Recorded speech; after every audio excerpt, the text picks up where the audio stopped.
Hello, this is Bruce from ProDrive, and in this video I'm going to show you how to produce a cyber incident response plan in several easy steps. So before getting started, I think it's worth just understanding why you should have a cyber incident response plan. So for most businesses now, it's really not a case of if you have a cyber incident or a cyber attack, it's when it happens. So if you accept that, then the next logical step is to make sure that you have a plan ready so that when a cyber incident happens, you can react appropriately and limit the damage from the attack. So by having a plan, first thing it's going to enable you to do is to communicate clearly to your team what you need to do when a cyber incident occurs. Important to understand that when something like this happens, it's going to be a high pressure situation, and speed of response is really of the essence during an attack. The faster you can react, the more likely you are to limit the damage. So having a plan enables you to react much faster than if you were trying to work out what to do on the fly. There's also a good chance that you're going to need to report to your cyber insurers and potentially any governing bodies.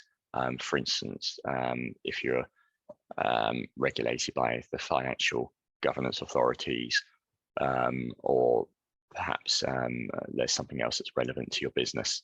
If the attack involves personal data, you're also going to have to report it to the Information Commissioner's Office.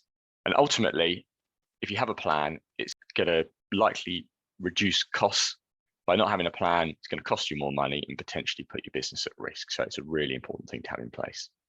So writing a cyber incident response plan is actually fairly easy, at least to write a basic one. There's 4 steps to it. I'm going to talk you through them now. So step 1 is to define the scope. So you need to write down what you consider a cyber incident to be, so people are aware when to start putting the plan in action. Now, it's important to understand this: a cyber security incident doesn't necessarily have to be an attack from outside. It could be something that happens inside your business, perhaps someone getting access to data that they should not have access to.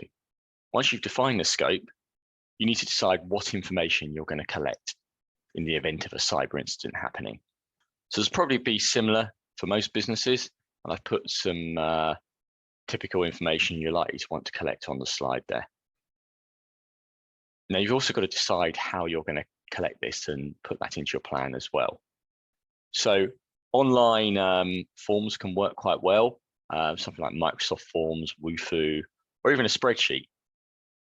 Have you got to remember that the incident might actually prevent you from using your computers? So a good example might be a ransomware attack. So you should have a paper-based alternative as well that people can use. You also need to document what to do with the information once it's recorded. So who it should be sent to and how. Remember that email might not always be available, so alternative methods of communication, such as maybe scanning the document and using WhatsApp. And finally, the people receiving the information, they need to be responsible for communicating it to the relevant stakeholders, relevant parties in dealing with the incident. So that's the next step. You should ensure that you've got more than one person who's able to do this in case your nominated person is absent.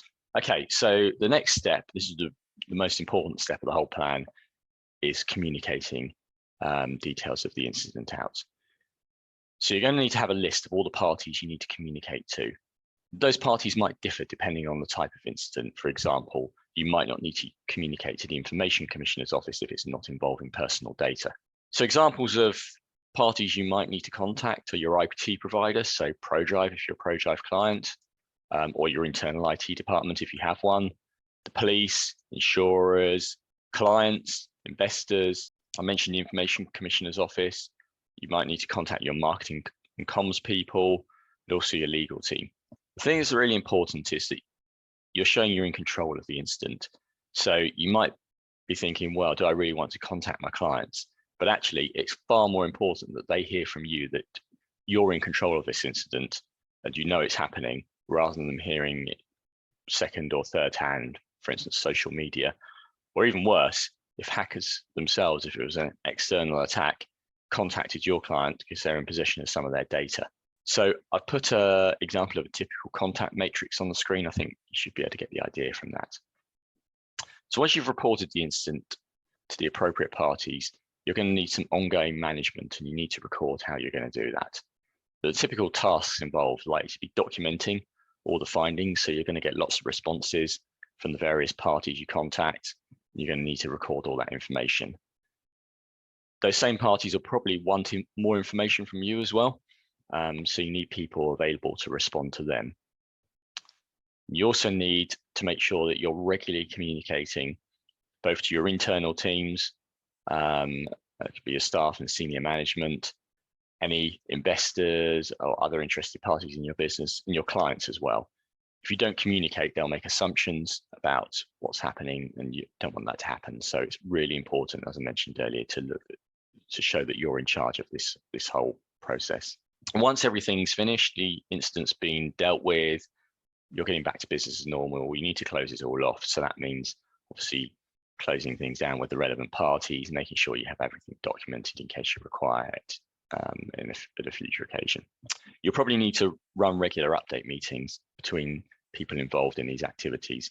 So you should have some kind of record of how you're going to do that. For instance, do you do it by phone? Do you meet in person? What are you going to use to do that, and how frequently? So that's really the steps to produce your plan. Once you have the plan, it's really important you test it. Now, you should do that a minimum of once a year, preferably twice. Now, a test doesn't mean necessarily contacting the parties, but you can do what we call a desktop test. And that's basically coming up with a fictitious incident and working out what you would do, who you contact, what information you provide them, and how you're going to do the updates to your business. You don't actually need to do that, but you just need to make sure that you're aware how you're going to do that. It's also important that everyone in your business can have access to this plan as well, because you don't know who's going to be available at the time something might happen. So you should have both electronic and paper copies of it, and everyone should know where it is and have read a copy of the plan, prior to you releasing it. So finally, just a couple of resources.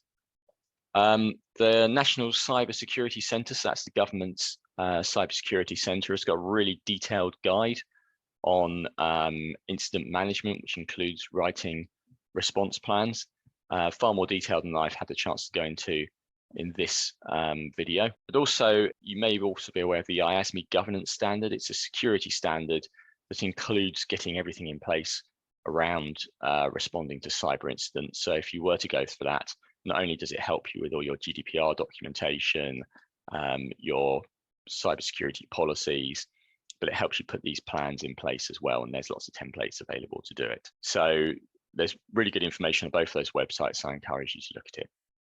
So I hope this video has been useful. Please get in contact with us if you require any more information. Thank you very much.